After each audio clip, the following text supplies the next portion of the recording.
Ginoo, darating ang general at sa aking bahay manunurian.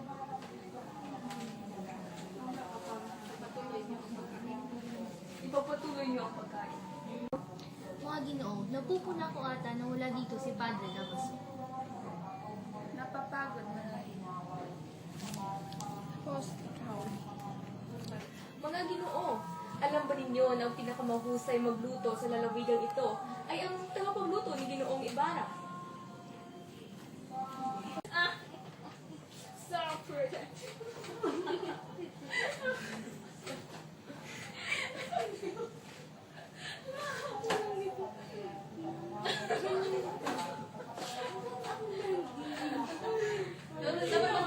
Dapat matindog-tindog kung ano mo ang gawa ka. Tapos yung pinakasabi.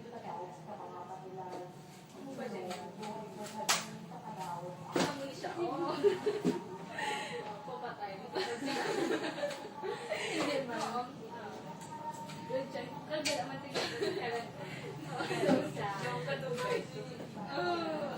Tapos naman ang iba. Enter na. Uy, tindog. Tindog ko yung enter. Magandang tanghali, Padre Damaso. Magandang tanghali. May pinag-uusapan ba kayong mga Ginoo? Pagpatuloy nyo. Binabanggit po ni Ginoong Ibarra ang arkitektong nagsitulong sa kanya nung dumating ang iyong reverensya. Pues wala akong kamuangan sa arkitektura. Binabaliwala ko ang mga arkitektong yan at ang dinudusta ang mga mangmang na nagpapagawa sa kanila.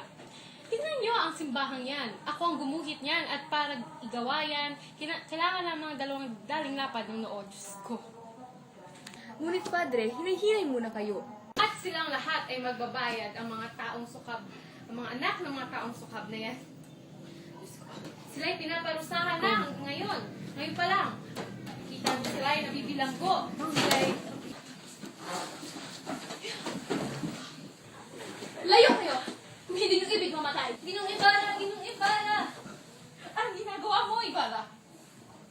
Kayo ay ayaw magsalita, dahil ako naman ang magsasalita.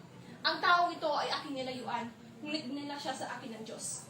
Ngayon ay matatag na ang aking loob, at ang aking kamay ay hindi na nanginginig. Ikaw ay isang paring sugo ng kabanalan. Ang iyong bibig ay puno ng pananalig, ngunit ang iyong puso ay imbi at lusak. Tawan mo ko! Ang aking ama ay isang mabuting tao, ni hindi siya nanakit kailanman.